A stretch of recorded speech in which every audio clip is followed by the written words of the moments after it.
Deus, hoje estamos reunidos para estudar a palavra de Deus, amém? Mais uma vez vamos estudar a sua santa palavra, e hoje um tema muito interessante, diz respeito às profecias de Isaías no tempo do fim. Vamos pedir a Deus que nos abençoe o entendimento. A lição não é longa, eu creio que ela vai ser um pouco mais curtinha, mas ela é extremamente importante. Santo Deus, muito obrigado por esse dia que nos acrescenta, obrigado por termos chego até esse lugar para estudar a Tua palavra, obrigado por estarmos com condições de aprender, Senhor. Nossa mente está desimpedida e o Teu Santo Espírito nos auxiliará nessa hora. Cremos, Senhor, que Tu iluminarás o nosso coração na Tua palavra, que é Espírito, que é vida, e nós possamos absorver todo entendimento. Livra-nos do erro, Senhor, livra-nos do engano, ajuda-nos a acertar o alvo, aquilo que está no Teu coração revelado na Tua santa palavra. Nos abençoa, abençoa o Teu servo que fala contigo, para que eu seja um canal desobstruído e os Teus servos recebam com graça. Nós te agradecemos em nome de Jesus. Amém e amém. Por isso, então, vamos lá começar. Nós vamos ver isso na palavra profética. Vamos lá. Avança para mim aqui, tiver no comando, Marcelinho, por favor. Nessa lição veremos algumas predições proféticas envolvendo os juízos de Deus através dos terremotos. Na antiguidade, os povos viam os terremotos, os vulcões, as tempestades, muitas vezes como sendo castigos divinos, e não como o homem moderno vê, ou seja, como eventos naturais cientificamente explicados. Deixa eu defender aqui essa introdução. Queridos, é muito natural para nós, né, que tudo hoje tem uma explicação científica. É muito fácil para a gente. Tremeu o chão. É um terremoto, não é? É uma camada de terra que se moveu por causa do desprendimento de uma energia lá debaixo da terra. A gente compreende tudo assim de maneira racional. Por que precipitam as tempestades? Tudo hoje é muito explicadinho, né? Pela ciência. Mas pensa no povo de 2.000 anos atrás, 3.000 anos atrás. Sem esse avanço científico, sem satélite, sem nada disso. Tudo que acontecia de virados, né, do que estava estabelecido, por exemplo, estava um belo dia, de repente virar uma tempestade, para eles viam aquilo como um presságio divino. Temos que entender a mentalidade dos antigos. Amém? Então, todo mundo entendendo? O povo oriental já tem uma característica mais, como é que eu vou dizer, mais mística, mais atribuir tudo à divindade. O povo ocidental nem tanto, é mais incrédulo, mas o povo oriental tem essa característica. Então, quando se via um vulcão explodindo, se pensava, os deuses estão irados. Amém? Entendeu? Caiu uma tempestade com inundação, os deuses estão irados. E quando a terra tremia, que sacudiu tudo e quebrar um monte de coisa, os deuses estão irados. Então, basicamente, se via essas manifestações geológicas da atmosfera como manifestações da ira dos deuses, ou, no caso de Israel, da ira de Deus. Amém? Entenderam? Então é isso que eu estou defendendo aqui. Hoje a gente não pensa assim, mas eu vou mostrar a vocês nesta lição que nem todo evento é natural. Tem Deus também precipitando esses eventos. Amém? Porque a gente está acostumado a achar tudo natural. Tudo é natural, tinha que acontecer.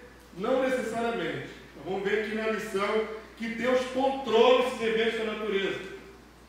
Vamos dar cartaz aqui, né? Quem é digno, né? Que é o nosso Deus. Parei aqui, né?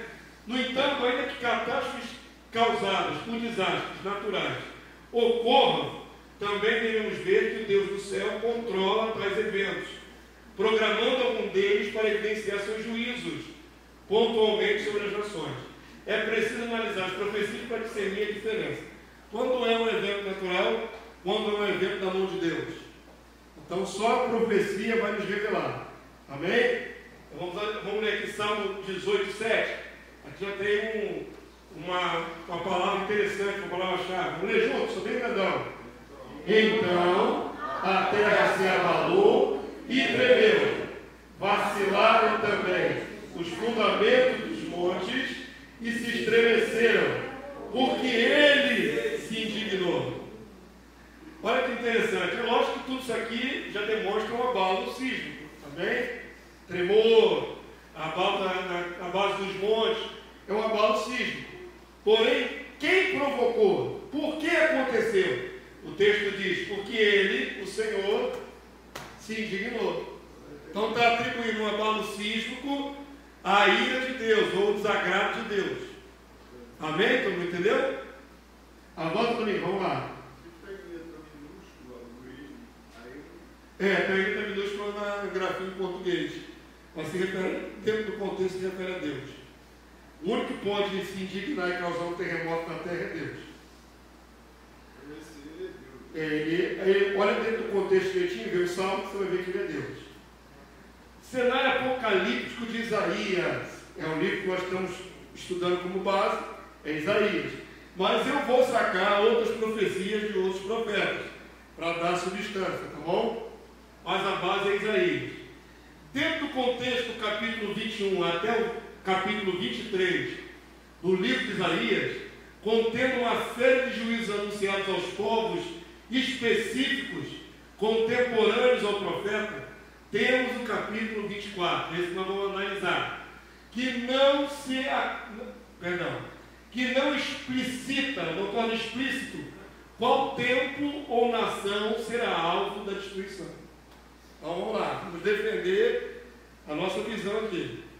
Se você ler os outros capítulos, não dá para a gente estudar capítulo por capítulo, isso aí que é enorme, 66 capítulos, e não tem 66 domingos num trimestre. Então o pastor vai editando, tá certo?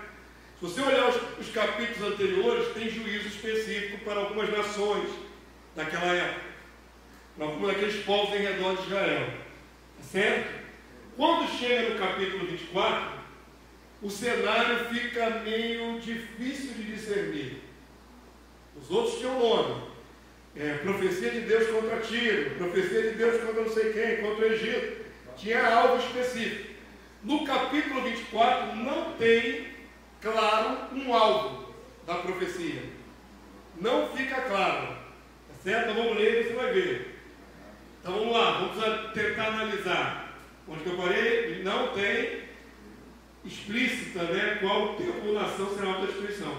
A maioria dos comentadores cristãos acredita que esta visão vislumbre do tempo do fim, o pequeno apocalipse de Isaías. O trecho de 24, de 1 a 20, é chamado de pequeno apocalipse, porque mostra um juízo, parece mais assim abrangente e menos específico para a época do passado. Lembram-se que o pastor já explicou aqui várias vezes nesse trimestre que uma profecia tem mais de um tempo de cumprimento? Lembram disso, né? Pode ter um cumprimento menor, lá no passado, e um cumprimento completo no tempo do fim. Então a mesma profecia pode servir a dois tempos. Amém? Nesse caso aqui, o pequeno apocalipse de Isaías não fica claro. Ainda que no verso 10 fala do juízo da cidade da desolação. Existe aí um termo específico, cidade da desolação, vai ter um juízo para ela. Os estudiosos acreditam que talvez nesse ponto da profecia seja um cumprimento lá atrás. Não é? Lembrando que Isaías é uns 600 e tantos anos antes de Cristo. Mas depois, por exemplo, a Babilônia foi destruída por Xerxes, primeiro no ano 485, e depois Tiro foi totalmente destruída por Alexandre o Grande em 332 a.C. São possibilidades de interpretação. Amém? É uma interpretação parcial, menor. Mas a visão por completo não se adequa a esses eventos aqui de destruição. Tem que apontar para o tempo futuro. Amém? Vamos ler isso aqui devagarinho. Leia Isaías 24, 1 a 20. Então vamos ler o texto todo. O pastor editor. Nós vamos começar pelo verso 1. Está grandão para vocês verem. Vamos lá? Eis que o Senhor devastar e desolar a terra, vai transtornar a sua superfície e lhe dispersar os moradores. Se nós fôssemos analisar esse texto isolado, qual seria a sua interpretação desse texto? Do jeito que está ali, claro e objetivo. A terra. Nós temos uma outra questão para analisar aí. A terra. A terra, em muitas passagens, não é o planeta Terra. A Terra Santa. Existe aplicação dessa palavra, a terra, tanto para uma terra específica, como para a terra digamos assim, no macro. Tem um micro e tem um macro. Amém? Então, dentro do contexto, você vai ver a terra como sendo o planeta inteiro, ou você vai ver a terra como olhando, né, com os olhos de Deus. Deus tinha um ponto focal aonde? Na terra da promessa. O umbigo da terra é Jerusalém. A expressão umbigo da terra, o centro do planeta, no olhar de Deus, é Jerusalém. Então, a partir dali vem as cercanias, né? Samaria, até os confins da terra. Mas o epicentro é sempre Jerusalém. Então, Deus pode estar falando aqui de um juízo para a terra, olhando para o epicentro ali, e aí está falando da Terra Santa, dos povos em redor, ou pode estar falando aqui de maneira mais abrangente da terra do planeta todo. Olhando só esse versículo fica claro. Mas fala de devastar e desolar. Mas mais do que isso, transtornar a sua superfície. Está muito específico aí que é o solo. Transtornar a superfície significa o quê, irmãos? Hã? Não, vamos lá, vamos ser bem específico. Transtornar a superfície. O que é a superfície? A crosta terrestre. Aqui é muito específico, aqui não está falando só de maneira metafórica. Está falando aqui, ó, transtornar a superfície. Superfície é o solo. Então, dá uma mudada no solo, irmãos. Existem várias passagens, vocês já estudaram comigo, que Deus vai aplainar os montes altos. O que significa aplainar montes altos? Vai derrubar mesmo. Então a topografia vai mudar. Como estão entendendo? Deus é poderoso para derrubar grandes montanhas e tornar lugares que são vales em montes. Deus pode mudar a face da terra. Amém? Então aqui dá a entender de um transtorno na terra que parece um terremoto. Abalar e mudar e transformar a superfície é mudar a topografia e dispersar os moradores. Vamos avançar. Avança para mim. Vamos lá. Eu separei algumas palavras-chave na lição dentro do capítulo 20. Tá? Diz aí. Separei algumas frases-chave que estão analisadas aí na lição. Vamos ler comigo, mas já está para ler aí? Está difícil de ler na... Está difícil de ler ou dá para ler atrás? Dá para ler, né? Vamos lá. O Senhor vai devastar e desolar a terra. Aí é só uma expressão de destruição mesmo, acabar com tudo que está na terra. Seja a terra ali o micro, seja a terra o macro. Visão micro pode referir-se à Terra Santa, só ali naquela região. Ou uma terra específica, um povo inimigo. Se o alvo da profecia, por exemplo, era os assírios, vai ser só sobre a Síria. Se o alvo da profecia for o Líbano, vai ser só sobre o Líbano. Mas o texto não deixa claro qual terra Deus vai devastar. Entenderam? Nesse caso específico não fica claro. Mas vamos analisar assim mesmo. Vamos lá, aquele outro verso ali. Vai transtornar a sua superfície. Os abalos catastróficos mudarão a crosta terrestre. Vem comigo agora ali, ó. A terra está contaminada por causa dos seus moradores. Aqui tem uma aplicação espiritual extraordinária, irmãos. Lembram-se quando Adão pecou, qual foi a sentença de Deus para Adão?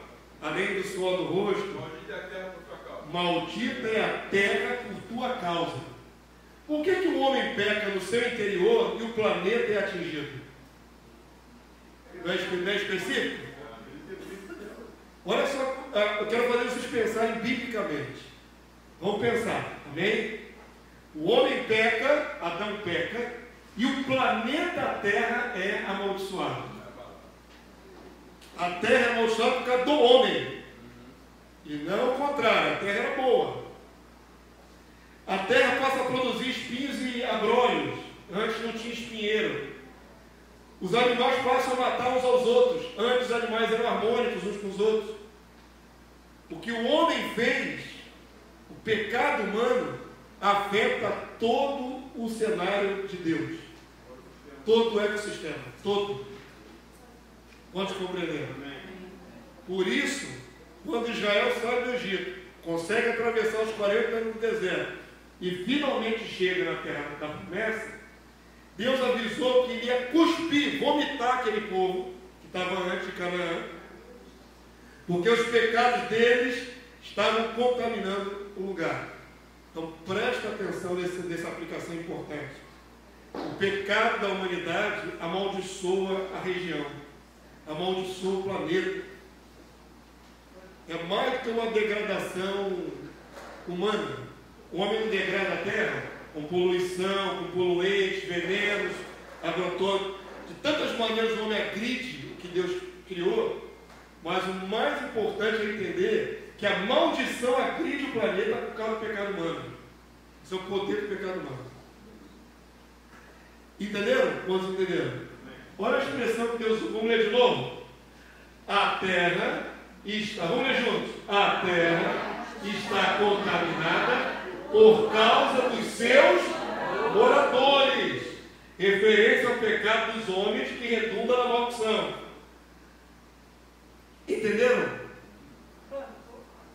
Entenderam o poder do pecado? A maldição chegada à terra é porque o homem recebeu autoridade sobre ela? E perdeu, né? Ele recebeu e perdeu. Não durou muito tempo. Por isso que ele é responsável por tudo. Porque veio mediante o homem, que era autoridade. Sim, era autoridade. E foi por muito pouco tempo. O que Jesus vai fazer é restaurar a autoridade na sua vida. Mas por pouquíssimo tempo, não está explícito na Bíblia, o homem foi autoridade sobre tudo. Ao pecar, contaminou tudo. E vamos pensar nessa interferência humana na maldição. Mesmo no milênio vai ter rebeldes. Lembram disso em Zacarias? Se uma das famílias da terra não subir para adorar o rei, o Senhor dos Exércitos, virá sobre ela o quê? A maldição. A maldição, ela acompanha os moradores da terra. E por consequência, a região ali onde ele está. Então, se o camarada tem hectares de terra, né, fazendeiro, e está debaixo de maldição, a terra dele não vai produzir nada. A do vizinho vai e a dele não. Quantos entenderam? A extensão do pecado e da maldição atingindo o ecossistema em redor. Isso é muito interessante de pensar, viu, irmãos? Muito interessante. Pastor, eu lembro do senhor. Tem alguma coisa a ver em relação que Adão foi criado da terra? Também. Ele é da terra, Adão é da terra. É o terroso. Ele pecou, errou, e isso foi atingido a terra. Mas não é só a terra. Não é a terra do barro quando ele saiu. O ecossistema todo, que atingiu a planta, a fauna, a flora, atinge tudo. Atinge até os céus. A maldição atinge até a atmosfera. Deus pode encerrar o céu e não fazer chover naquele lugar. Por causa do pecado humano. Quero que vocês entendam como é terrível o pecado humano. Eu vou trazer uma mensagem no domingo à noite sobre a abrangência do poder do pecado sobre tudo. A gente pensa no pecado uma coisa muito íntima, muito interior, espiritual. É muito mais do que isso. Atinge tudo. Transtorna tudo. Amém? Isso fica uma pregação de domingo aí em janeiro. Janeiro vem uma pregação sobre isso. Vamos para cá, já aprenderam esse conceito. Olha só como é que se desenvolve. Olha só. Homens que redundam a maldição. Vamos ler aqui comigo? Ó.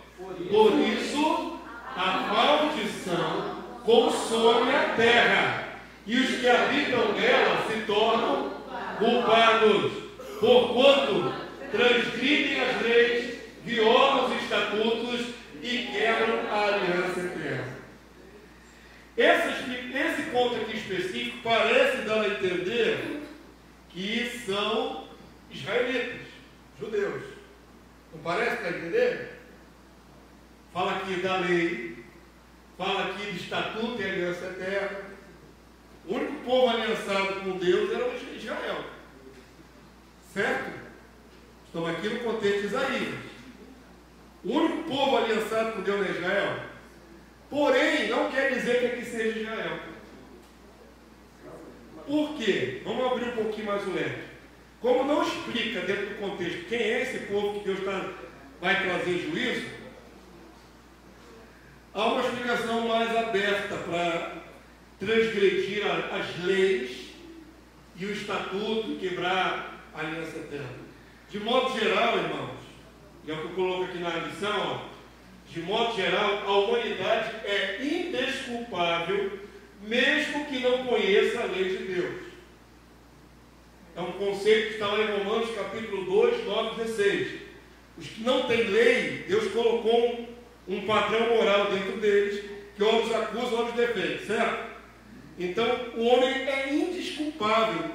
A carta de Romanos é uma carta sobre o pecado do homem. Paulo vai descortinando ali o conceito do pecado. E ele fala que o homem é desculpável, porque tudo que se pode aprender de Deus se vê no que ele criou. Não é só o povo de Israel que tinha que compreender Deus. Até o que não conhece a Deus deveria temê-lo. Amém? E deveria andar na lei moral que Deus colocou dentro de cada ser humano. Então, não é necessariamente Israel que está aquecendo o alvo, mas todos os que transgridem os princípios de Deus.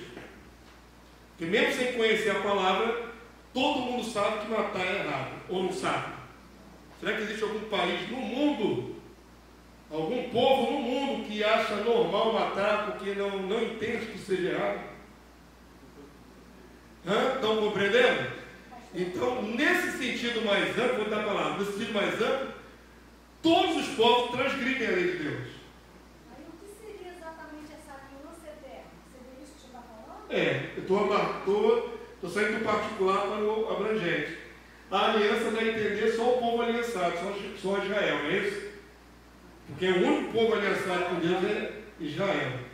Mas o pacto de Deus é com os homens. Por exemplo, vou dar um exemplo para tornar um pouco mais amplo. Quando Deus destruiu a humanidade no primeiro mundo, foi com o quê? Com água, um dilúvio. Depois Deus se aliançou com a humanidade para não destruir mais com o dilúvio? Sim. Não é uma aliança abrangente? É um decreto que não vai ser revogado. Nunca mais vão destruir a terra com água. Isso é para todos os povos. Não é só para o povo de Deus exclusivo. Amém? Entendeu? Então aqui pode-se pensar que tudo que Deus já decretou, todos os estatutos, as suas leis, todos os povos estão quebrando. Todos os povos. Pastor, é que fica fácil no caso aí, quando se fala de todos os povos, eles falam toda a humanidade. Porque a mesma coisa, tem muitos, por exemplo, muitos cristãos nossos, que não são todos, que não sabem que o que representa o arco. O arco do concerto, né? Exatamente. Quer dizer, aquilo ali foi colocado na presença de Noé. Então, vai aparecer sempre o arco. É um pacto com a humanidade. Exatamente. Está certo. Quando aquele arco aparece, vem logo na minha mente o pacto que ele fez com Noé, que a terra não será destruída por água. E isso atinge toda a humanidade. Sim. Ou seja, o pecado que está cada dia mais, né, Se avolumando. crescente diante de Deus, então aparece o arco-íris. É bonito essas coisas todas. Mas para o povo cristão, ele tem que se prostrar diante de Deus e dizer, Senhor, tenha misericórdia de nós. Obrigado, porque não vai destruir de novo o dilúvio. Só isso. É muito interessante que cientificamente vamos explicar aquilo ali com uma refração. Olha só. Cientificamente. É a refração das gotículas de água passando ali o raio do sol nas gotículas. É como se colocasse um vidro. Isso é explicação científica. Nós que temos entendimento da vontade de Deus, toda vez que olhamos um arco do conceito chamado arco-íris, arco-íris é um nome vulgar, é um nome mundano. É arco do concerto, o arco da aliança. Toda vez que olhamos para o arco da aliança, nos lembramos, Deus não vai destruir a terra de novo com o dilúvio. Amém? Esse deve ser o pensamento. Então aqui pode estar falando de maneira mais abrangente do que específica. Continua o mistério, irmãos. Pode analisar em casa esse capítulo de Isaías, você não consegue determinar qual povo específico vai ser alvo desse julgamento. Não dá. Não há elementos, não há nomes para a gente poder aferir, entendeu? Então, a gente vê de maneira mais abrangente. Vamos lá. Paramos aonde? Aqui, ó. Aqui, ó. Vem comigo aqui, ó. Serão queimados os moradores da terra, e poucos homens restarão. Agora aqui tem uma evidência de destruição bastante grande. Tá certo? Se nós olharmos para o contexto de guerra lá no passado, se isso aqui era uma profecia lá no passado, todas as vezes que os povos invasores tomavam por assalto, né, uma cidade, normalmente destruíam a fogo. Lembre-se que até Jerusalém já foi destruída a fogo mais de uma vez. E as pedras são calcinadas, derrubadas e queimadas. Então esse tipo de execução era comum na antiguidade. Mas se for no tempo futuro, estamos vendo aqui o escatom de Deus, ou o tempo do fim, então está falando a respeito do lago de fogo e enxofre. Tá certo? Onde os homens serão literalmente lançados no fogo. Estou fazendo essa ambiguidade porque o texto permite isso, viu, irmãos? Ou foi um cumprimento profético lá atrás pequeno, ou é o cumprimento do tempo do fim. Se for do tempo do fim, está fazendo menção ao quê? Serão queimados os moradores da terra, ao lago de fogo e enxofre. Isaías 66, 24, lembra que Isaías fala do lago de fogo e enxofre. Amém? Agora vem comigo aqui, ó. O que será na terra? Continua meio ambíguo. Agora tem um detalhe aqui, ó. No meio destes povos, agora ficou pelo menos mais regional. Saiu do particular, tornou um negócio maior, olha só. No meio destes povos. Então, a menção de povos no plural mostra a abrangência do juízo que atinge as nações. Quais nações? Não está claro, dentro dessa profecia. Mas já sabemos que são mais de uma. Amém? É povos no plural. E agora, para terminar aqui, ó. A terra será de todo quebrantada. Ela totalmente se romperá. A terra violentamente se moverá. Isso é o quê? Terremoto.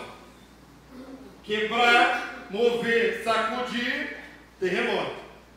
Então está falando de um terremoto extraordinário. Verso 20. Aqui lê comigo. A terra cambaleará como um bêbado e balanceará como o rei de dormir. Olha aí os nordestinos. Eu nunca dormi numa rede, irmão. Não sei o que é isso. É gostoso? Diz que é gostoso. Eu nunca dormi. Não tenho essa experiência aí. Eu já fui no Nordeste algumas vezes, nunca dormi numa rede. A figura é essa. Como uma pessoa balança na rede, assim a terra vai balançar. Como um bêbado cambaleia, assim a terra vai cambalear. Amém? Então, está claro aqui o anúncio de um grande terremoto. Um grande devastador terremoto está previsto, que não será algo natural. Pastor procurou, eu procuro, irmãos. Lenícia é minha testemunha. Eu abro várias Bíblias estudando, várias, de comentar. Vou para a internet procurar os comentadores mais sérios. Tem muita coisa ruim na internet, viu, irmãos? Não embarca no primeiro estudo que você vê, não, que tem muita coisa contraditória e até mentirosa. Eu, pastor, pesquiso os melhores sábios, pesquiso as melhores Bíblias que eu tenho comentadas, e não consegui achar ninguém que dissesse quando esse evento aconteceu, se aconteceu na história dos povos da antiguidade. Não há registro. Pelo menos eu não achei. Então pegamos todo esse contexto e jogamos para onde? No tempo do fim. Não é? Vai ter um específico. Mas há mais de um. É isso que é interessante. Terremotos são juízos de Deus muitas vezes. Certo? Se Isaías está vendo o nosso futuro, ele está vendo o terremoto do tempo do fim. O terremoto escatológico, digamos assim. Amém? Todo mundo entendeu? Se Isaías estava vendo uma visão dupla, no passado e no tempo futuro, o do passado não há registro histórico preciso para a gente saber qual foi, nem a região nem o povo atingido por terremoto. O Senhor Deus usou os terremotos em tempos marcantes na sua intervenção em Jerusalém. Agora nós vamos focar na cidade santa, o umbigo da terra. Como, por exemplo, na morte de Jesus. Quantos de vocês, quando pensam na morte do Senhor na cruz, lembram que teve um terremoto? A gente raramente lembra, né, irmão? É fato. A gente celebra mensalmente a morte de Jesus na Santa Ceia, mas a gente não associa bem os eventos e a gente esquece que Deus sacudiu a terra por causa da morte do seu filho. Então não foi um terremoto natural na morte de Jesus. Foi um terremoto natural? Não. Nem a escuridão que houve foi natural. Teve um eclipse solar, irmãos, na morte de Jesus. Muitas vezes pensa, né, quando Jesus fala, Pai, por que me abandonaste, que Jesus passou tudo sozinho. E Deus Todo-Poderoso, Onipresente, Onisciente, estava ausente. Deus nunca esteve ausente. Oi? E muitos ressuscitaram na cruz. Eu não vou mostrar se fala sobre isso. Mas eu quero focar assim na pessoa de Jesus. Estou fazendo uma aplicação. Muita gente pensa, quando Jesus falou assim, Pai, por que me abandonaram? Jesus passou sozinho na terra. Deus virou, foi para o outro lado do universo. Deus não ficou ausente no sofrimento do seu filho. Deus acompanhou tudo. Deus contemplou tudo. E bradou do céu com efeitos especiais na terra. Que é o que a gente esquece. Não é? Perceba que Deus escureceu a terra. E era 3 horas da tarde. Entre meio-dia e 3 horas da tarde. Perceba que Deus vai sacudir Jerusalém. Isso não é natural. Isso é Deus movendo o momento exato do maior drama do universo. Meu filho está morrendo. Meu filho morreu. Vou provar que isso é divino. E o próprio Deus sacode a terra. Vocês estão entendendo? E ele é especial. Ele é especial. Ele não é mais um bandido qualquer morrendo numa cruz. Ele é especial. Então aqui o Paixão de Cristo, o trechinho do filme Paixão de Cristo, do Mel Gibson, ele foi feliz em retratar esse terremoto. Pesquisando eu achei. Já virou aí, Marcelinho. Vamos lá, libera pra gente aí, Marcelinho. Aí o terremoto. Quem quiser ver o filme inteiro, está na Netflix. Está no Prime, aluga lá e vê o filme inteiro. Então compra. Hoje não tem mais mídia física, né? Acabou o negócio do DVD. Não vende mais. Mas eu queria ter esse DVD, eu não tenho. Paixão de Cristo tem uma versão traduzida em português. Porque o filme é todo ele falado em latim, aramaico. E é muito difícil de ler legenda, né? Mas tem uma versão traduzida em português. Muito bem, muito interessante. Detalhe que escapa a gente, né? Que Jesus pendurado na cruz e a terra sacudindo. Terremoto. Terremoto provocado por Deus. Amém? Está claro que foi Deus que provocou? Momento dramático, específico, para Deus mostrar que estava ali presente e muito irado com tudo que está acontecendo. Se desagradando de tudo que está acontecendo. Avança para mim, vamos lá. Vamos ler o texto. Vamos ler o texto para dar base. Está aqui bonitão, aqui, Mateus 27, 51, até o verso 53. Vamos ler juntos?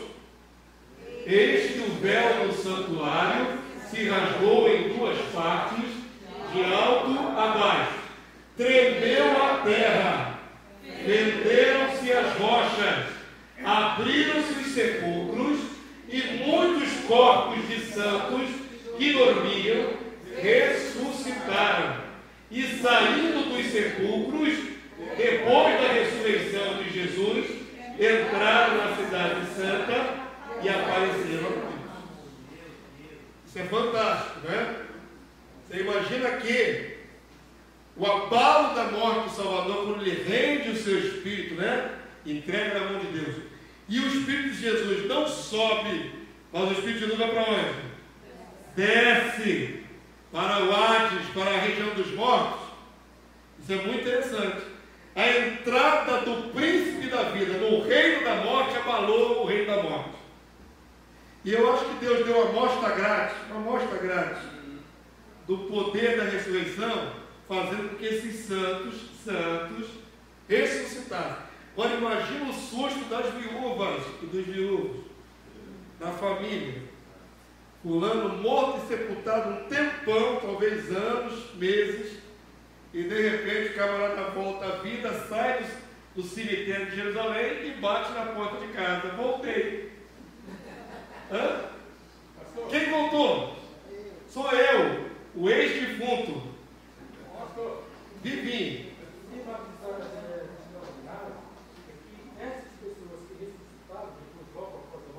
Morreram de novo. Não tem nenhum relato. Não há. O que se passou lá embaixo foi o que ele pudesse estar testemunho para a pessoa. É. Vai passar assim, para ser registrado até hoje. Não tem nada. Não há relato. Pastor está salientando. Inventando alguma coisa que você galera. Seria interessante se esse ressuscitado tivesse escrito alguma coisa. Deixado nem que fosse uma notinha. Olha, lá na morte é assim. Lá do outro lado, no mundo dos mortos, é assado. Não há registro nenhum na história do cristianismo, tá certo? De relato contando-se. O que eles contaram? Deus pode ter vedado isso a eles para eles no mistério, tá certo? Trazer eles de volta à vida e apagou, não manteve eles com lembrança do que aconteceu quando estavam mortos. Mas o fato é que não há registro histórico. Mas que houve um milagre extraordinário, houve. E mortos voltaram a viver. E mortos entraram na cidade e bateram na porta de casa, irmão, o ex-morto, só para ter um pouquinho mais de tempo de vida e morrer pela segunda vez. Não vejo muita vantagem. 2 velórios, 2 despedidas. Mas é Deus fazendo seus milagres. Ele morreu e depois morreu de novo, tem que enterrar de novo.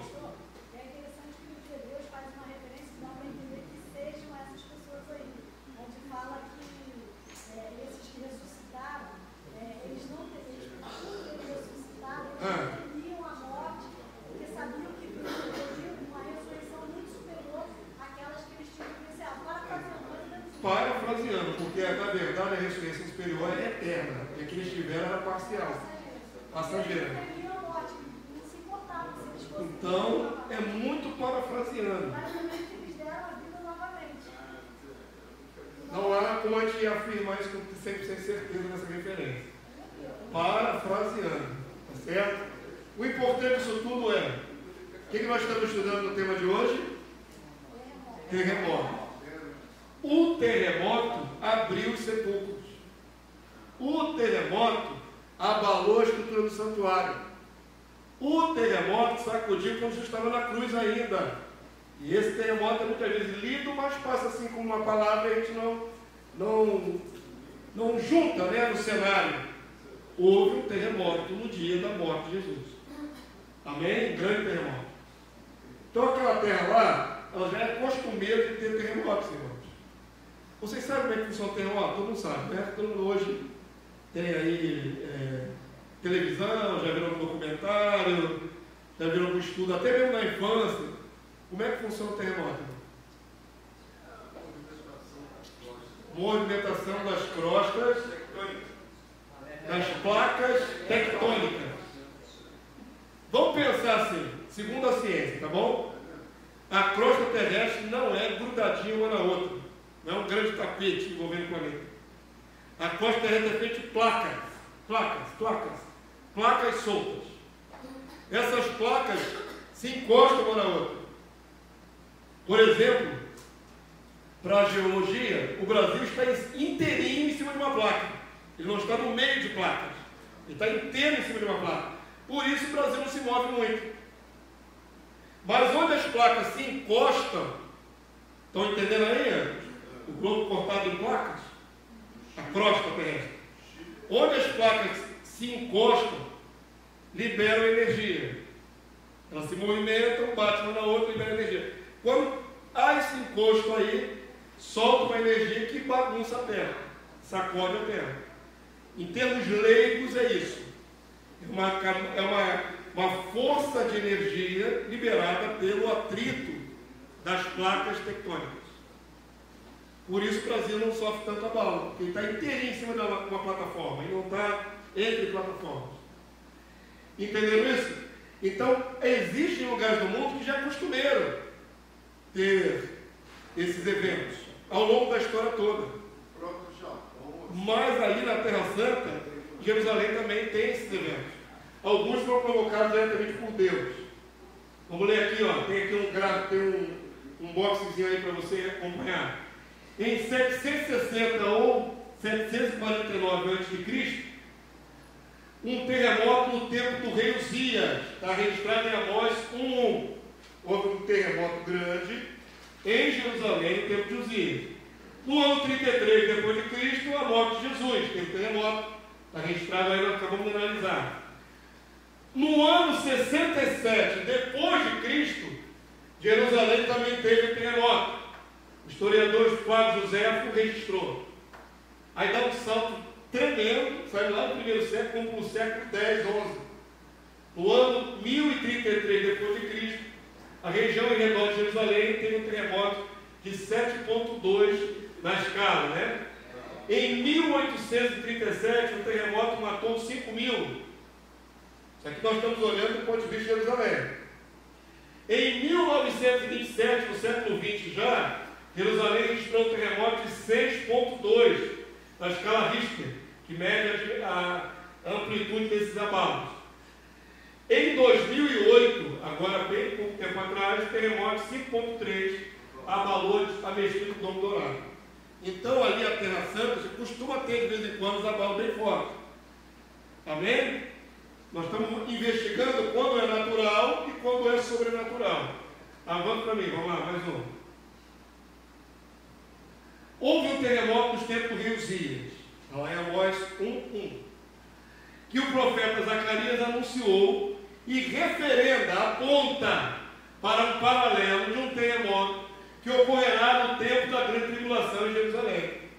Zacarias, o livro de Zacarias é fantástico, é maravilhoso, porque é um livro que já mostra todo o sofrimento de Israel durante esse período, mostra a grande tribulação, mostra a volta de Jesus, mostra o reino milenar sendo implantado em toda a terra, tudo isso no livro de Zacarias.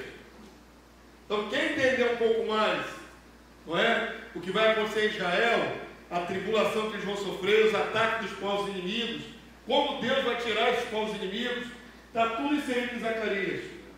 Vamos ler um pequeno trecho aqui, tá bom? Lembre-se que o nosso foco é ver os terremotos. Os textos são ricos, tem muitos pontos para a gente analisar, mas o nosso foco são os terremotos. Zacarias 14:1, vamos ler juntos? Eis que vem o dia do Senhor, em que os teus despojos se repartirão no meio de ti, no meio de Jerusalém. Porque eu ajuntarei todas as nações para a peleja contra Jerusalém, e a cidade será tomada, e as casas serão saqueadas, e as mulheres forçadas, estupradas. Metade da cidade sairá para o cativeiro, mas o restante do povo não será expulso da cidade. Amém? Esse texto aí é o momento da invasão, da derrota. Isso já aconteceu algumas vezes na história, mas aqui é o último. São os últimos eventos. Zacarias aqui está no contexto escatológico. Vamos lá, vamos avançar porque isso não aconteceu antes. Vamos lá, verso 3. Então sairá o Senhor e pelejará contra essas nações, como pelejou no dia da batalha. Naquele dia, toda vez que você lê naquele dia, futuro, jogando lá para o futuro. Naquele dia, estarão os seus pés sobre o Monte das Oliveiras, que está de frente de Jerusalém para o Oriente. Agora, nem voz alta, por favor, isso aqui é maravilhoso. Vamos lá? O Monte das Oliveiras será fendido pelo meio, para o Oriente e para o Ocidente. E haverá um vale muito grande. Metade do monte se apartará para o norte, e a outra metade para o sul. Fugireis pelo vale dos meus montes, porque o vale dos montes chegará até Azal. Sim, fugireis, como fugiste do terremoto nos dias de Uzias, rei de Judá. Então virá o Senhor, meu Deus, e todos os santos com ele. Aqui já é o Messias glorioso, vindo do céu junto com a igreja. Olha como é que tem coisa peça só nesses poucos versículos. Vários eventos. Tem derrota do povo inicial, tem Deus pelejando pelo povo, tem o grande terremoto que vai mudar a topografia da Terra Santa, e por último a vinda do Senhor com seus santos. Amém? Então olha só, nosso foco hoje é esse terremoto. O Monte das Oliveiras continua lá inteirinho. Se você viajar, pegar um avião, for lá para a Terra Santa, o Monte das Oliveiras está lá bonitão, de frente à cidade de Jerusalém. Amém? Eu ainda não tive o privilégio de ir na Terra Santa, mas a gente estuda, olha, vê vídeo, analisa. Eu posso provar para você que continua o Monte das Oliveiras lá. Então, esses eventos aqui podem até ter acontecido semelhantes ou parciais na história de Israel, que foi atacada muitas vezes. Mas o Monte das Oliveiras se fender, até hoje não aconteceu. Amém? Então, o que será essa abertura do Monte das Oliveiras? Uma parte para lá, outra parte para lá. O que vai ser isso? Um grande quê? Terremoto, como os tempos do rei Uzias. O texto dá a entender, já vai o paralelo para você entender. Agora, que tipo de terremoto faz um Monte das Oliveiras se partir pelo meio, irmão? Qual é a dimensão desse terremoto? Esse vai ser muito grande. A escala Richter não sei nem se vai ter poder para registrar. Pensa, querido. Pensa, um terremoto capaz de abrir um monte no meio. De sorte que parte vai cair para um lado, parte vai cair para o outro, vai abrir uma fenda no meio. E é para dar fuga aos que estão presos na cidade. Vai virar um vale. De terremoto vira vale. É uma coisa que vai, abrir a terra no meio. Vai ser terrível esse terremoto. Levando em consideração que o monte está lá até hoje, então é o nosso futuro próximo. Pastor, na verdade, a Bíblia fala de um terremoto até no céu, né? E aqui no caso do Isaías 13, portanto, farei estremecer os céus. E aqui a gente vê a mentira do Senhor, porque continuando. E a terra será sacudida do seu lugar, por causa da ira do Senhor dos exércitos, e por causa do dia do seu ardente furor. O dia do seu ardente furor, a gente entende que é lá no futuro, né? Lá no futuro. Mas estremecer o céu não é necessariamente um terremoto. Exatamente, é abalar as forças do céu. Os poderes do céu serão abalados. Esse abalado. Sim, mas você vai entrar no método que eu não vou entrar. Pula. Mas de qualquer maneira, o livro de Isaías mostra que vai ter guerra no céu. Vai jogar as potestades no chão, certo? Esse abalar no céu também tem a ver com as potestades que vão cair. As estrelas cairão no firmamento. A gente não vai entrar no mérito agora, tem onde estão as estrelas, tá bom? Mas de qualquer maneira, há um abalo de cima para baixo. Na Terra, na crosta terrestre, o abalo é um terremoto.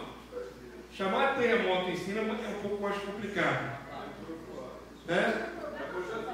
Eu tenho dificuldade com o termo terremoto no céu. Eu entendo abalo, mas não um terremoto necessariamente. Deus vai abalar tudo, irmãos. Amém? A expressão que ela está fazendo alusão é céu e terra. Então, não é uma coisa que as pessoas vão ignorar, que os seres humanos vão ignorar. Não é isso? Porque nesse momento pode estar tendo um terremoto em alguma parte do mundo, mas estamos aqui ignorando. Você sabe, eu fui pesquisar aqui, sabe quantos abalos tem em média por ano? No mundo? Quantos tremores tem por ano? De 500 mil a 1 milhão de terremotos por ano no mundo. Em graus menores. Os grandes terremotos são uma escala menor. Mas tremores, até o Brasil que está numa placa tranquila, tem sido sacudido, irmão. Tem algumas falhas geológicas aí que está sacudindo aí. Interiorzão do Brasil está sendo sacudido aí. Na Bolívia, onde eu morava, tem um morro que chama Morro do Cristo, tem um Cristo lá. Eles tinham uma casinha feita de rocha, onde tem uns aparelhos de abalos sísmicos. Para medir? Isso, todos os dias ele ia e descia por umas folhas, mostrando todos os abalos sísmicos durante os dias.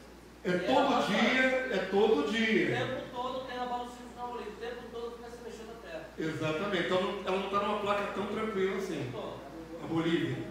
Então presta atenção, são milhares e milhares de abalos sísmicos. Mas os grandes, aqueles que a humanidade nota, são poucos, tá bom? Não é tão frequente. Vou mostrar aqui para vocês um gráfico que mostra o aumento dos grandes. Vai ser um dia terrível, terrível. Vai ser terrível. Toda a terra no terremoto, na qual a gente nunca viu. E logo em seguida, lá no contexto também de Isaías 24, fala que o sol vai se escurecer. Isso. Eu acho que a gente tem a esperança e conhece a escatologia, a gente já, de repente, a gente deve ficar assustado também. Mas imagina aquele que não tem conhecimento de Deus. É juízo para ele. Por isso a palavra de Deus diz que eles vão tentar se enfiar nas cavernas, nos buracos, por causa da ira deles, do Pai e do Filho. Não vai ser mais desprezado Deus. Amém? Hoje Deus é desprezado. Tudo é humano. Tudo é cientificamente comprovado. Mas Deus não é acreditado. Quantos acreditaram a pandemia da Covid a Deus? Não, foi o morcego. Como foi o japonês, foi o chinês. Irmãos, Deus controla tudo. Os homens podem ser marionetes na mão de Deus. Podem ser instrumentos. Mas é Deus que controla. Controla tanto o evento quanto a propagação. É Deus que faz viver, é Deus que vai morrer.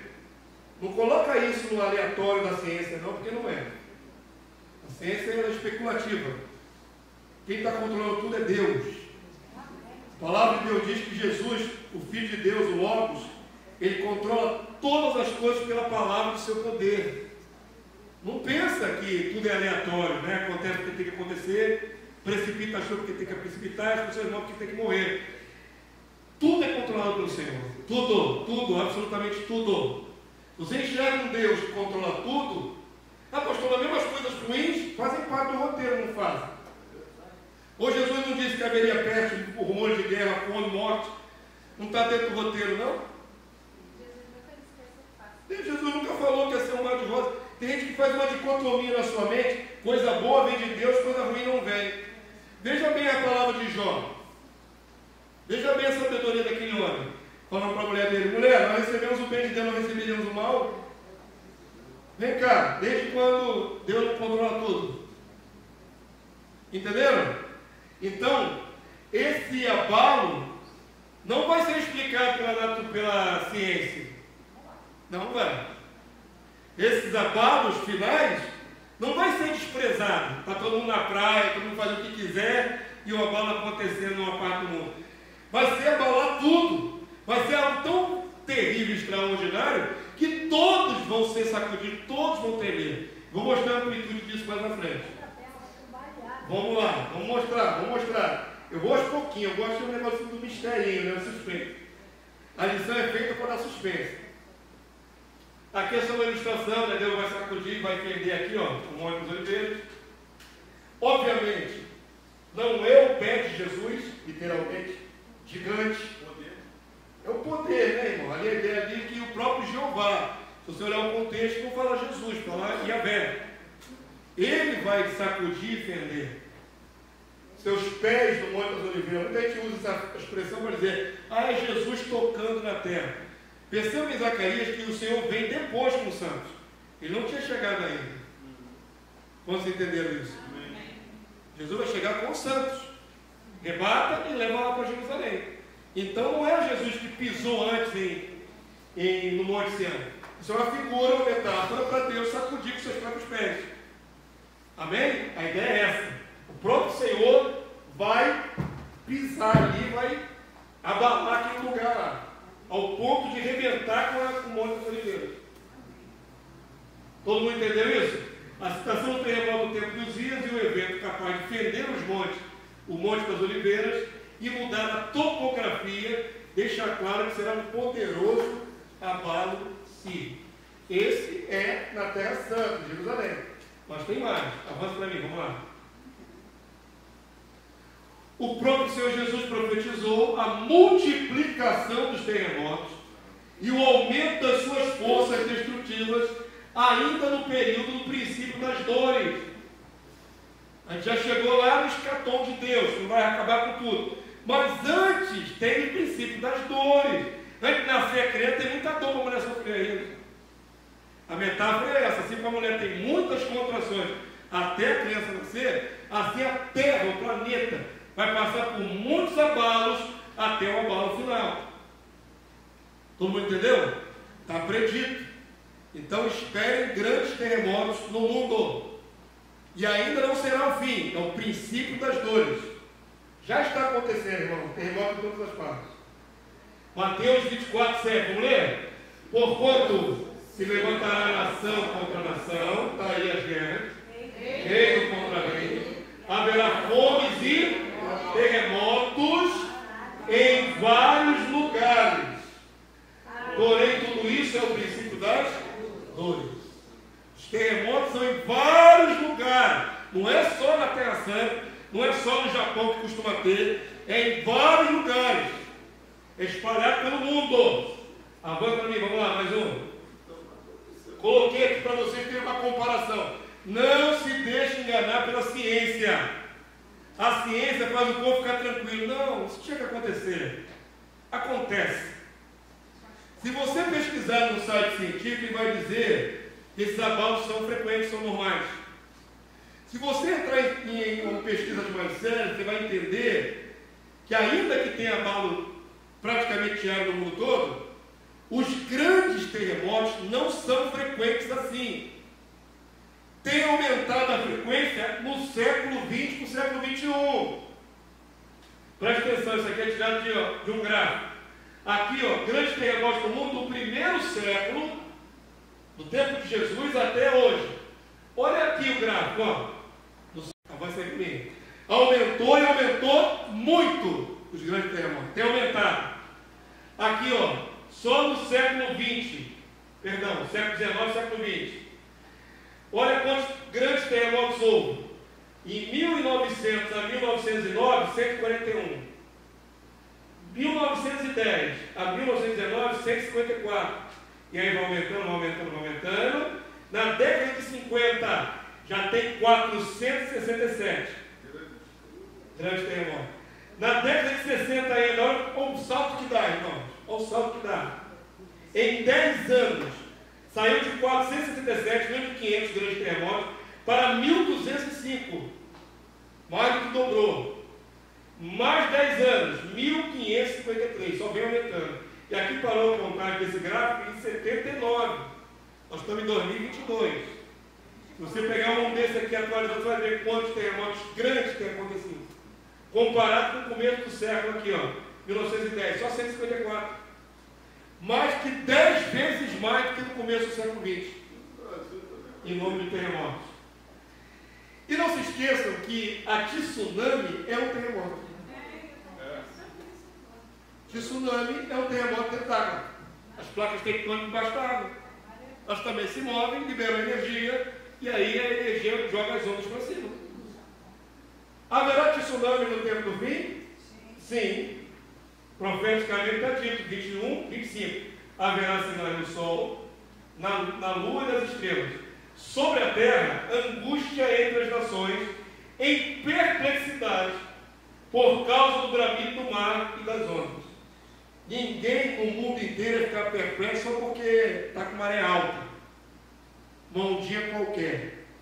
Para ter perplexidade, espanto, é porque as ondas ficaram anormais demais. Compreendem? Então haverá tsunamis, que nada mais são também terremotos. Tem que atribuir tsunami a terremoto. Todo mundo pegou? Avança para mim, vamos lá.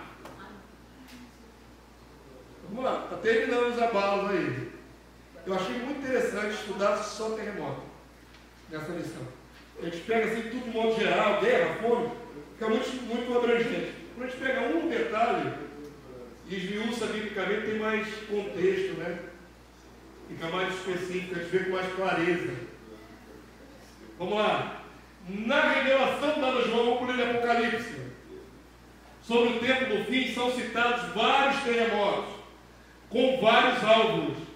Na abertura do 6º selo, ocorre um grande, não especificado local, um grande terremoto, que é uma ilustração de Jesus abrindo o selo. Lembra do livro selado, os 7 selos? Vem abrindo, vai juízo sobre a terra. No 6º selo aberto, ocorre um grande terremoto sobre a terra. Vamos lá, Apocalipse 6:2, estamos terminando, igreja. Vi quando, vamos ler juntos? Vi quando o Cordeiro abriu o 6º selo. Sobreveio grande terremoto. Então tem um grande terremoto. Só não diz onde. É sobre a terra. Pode ser em toda a terra. Pode ser focado na Terra Santa. Não diz onde.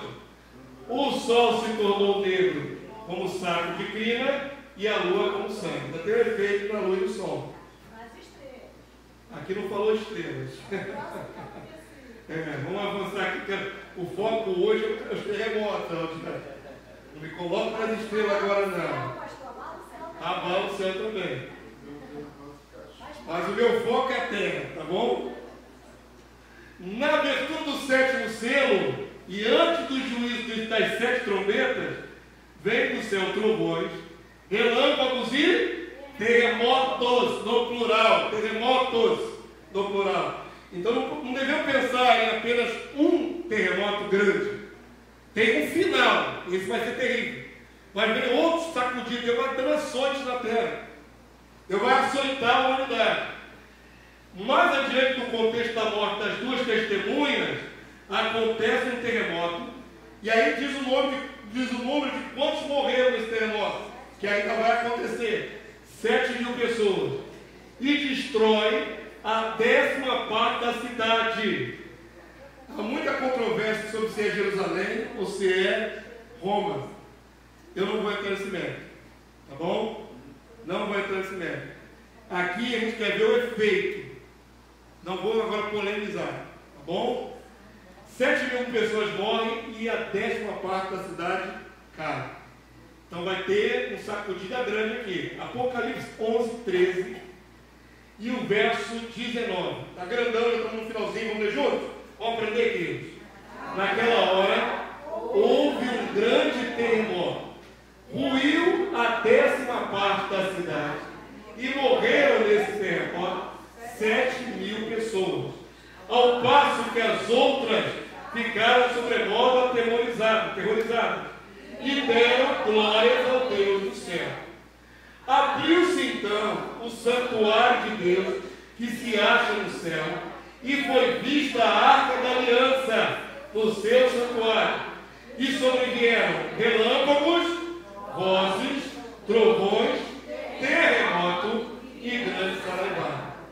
Então veja bem, conforme o selo vai sendo aberto, terremoto. Abre mais o selo, terremoto. Tem outras coisas além do terremoto, mas acompanha nessa sequência de ações mais de um terremoto. Quantos entenderam? Vários terremotos. Deus vai açoitando a humanidade. Vai açoitando a humanidade. É a hora do seu juízo. Por último, vamos ver o grande terremoto. O último e grande terremoto. Aqui eu consegui um GIF, isso é um GIF, né? Animado. É do filme 2012, um filme mentirosinho toda a vida, que constrói com as naves Arca de Noé. Só cabem os riquinhos e alguns poucos pobres. Aquele filme é ridicularizado pela NASA, viu, irmão? É o menos científico dos filmes de Hollywood, é aquele filme ali. Nada daquilo ali absolutamente tem base na realidade. A fantasia. Mas é legal pegar esse trechinho aqui, repetindo aqui, ó. Porque tá tremendo e jogando tudo no chão, né? Aqui devia ser um prédio de, né, como chama? Prédio de garagem. Está caindo tudo nos prédios dos carros. Mas dá para sentir um gostinho do negócio, né? Dá para sentir. Aqui, ó, tem aqui, ó. A dava cair. Aqui o engarrafamento foi tudo no braço. Tem gente correndo aqui. Aparece um cidadãozinho aqui correndo aqui.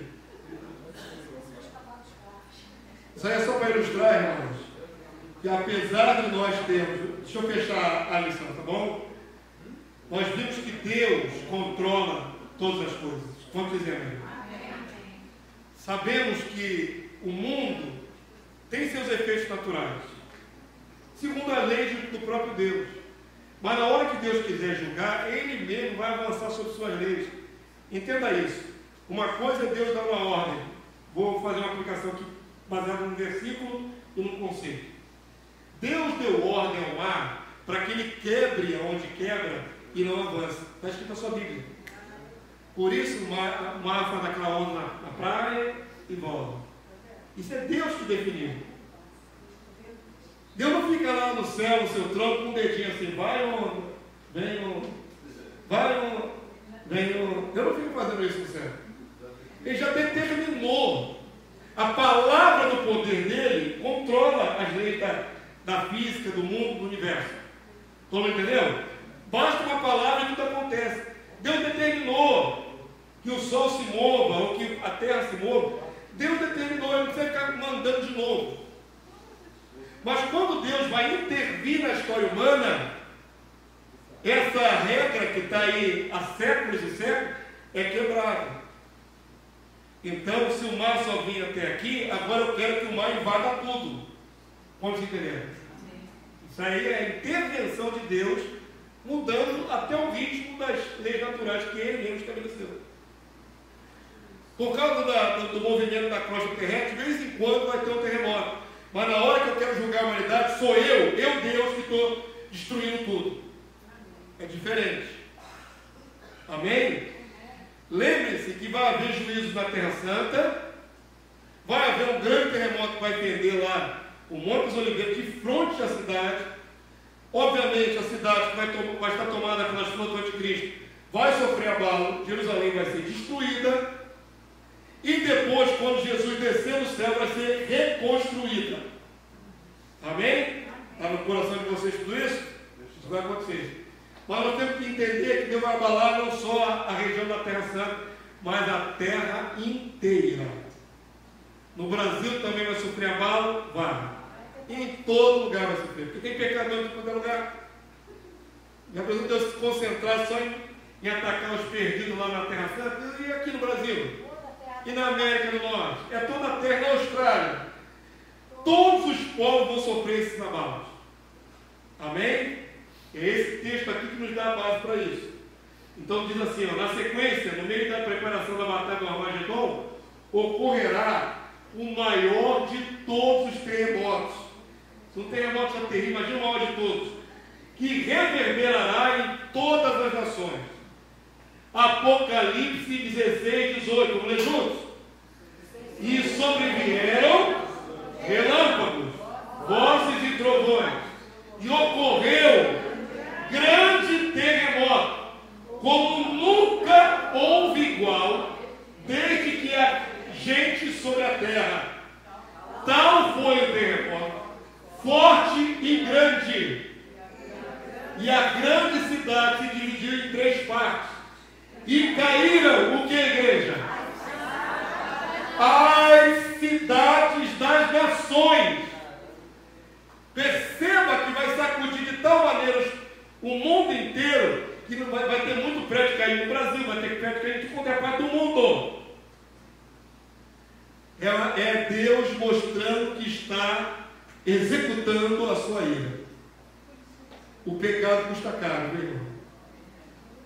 Se não me engano é o Salmo 165, alguém me corrige. Diz assim, Deus suporta afrontas todo dia. Deus suporta afrontas todo dia. Soma aí 8 bilhões de seres humanos que nós somos, cometendo pecado todo dia na face de Deus. Aí você diz, Deus não faz nada. Diz o tolo no seu coração, Deus não faz mal nem bem. Deus está acumulando a sua indignação. Na hora que descer esse acúmulo da ira de Deus, vai atacar tudo, irmão. Vai matar muita gente. Amém? Entenderam? Deus é paciente. Está tendo paciência, está levantando os pregadores do Evangelho para dar chance de conversões. Mas tem uma hora que chega, cessa. E aí vem todos esses juízos sobre a face da terra. E vão ser muitos os mortos da parte do Senhor. Amém? Todo mundo pegou? Então vamos ficar de pé. Hoje era só os terremotos. A gente pode fazer expressivo sobre cada um desses flagelos. Glória a Deus.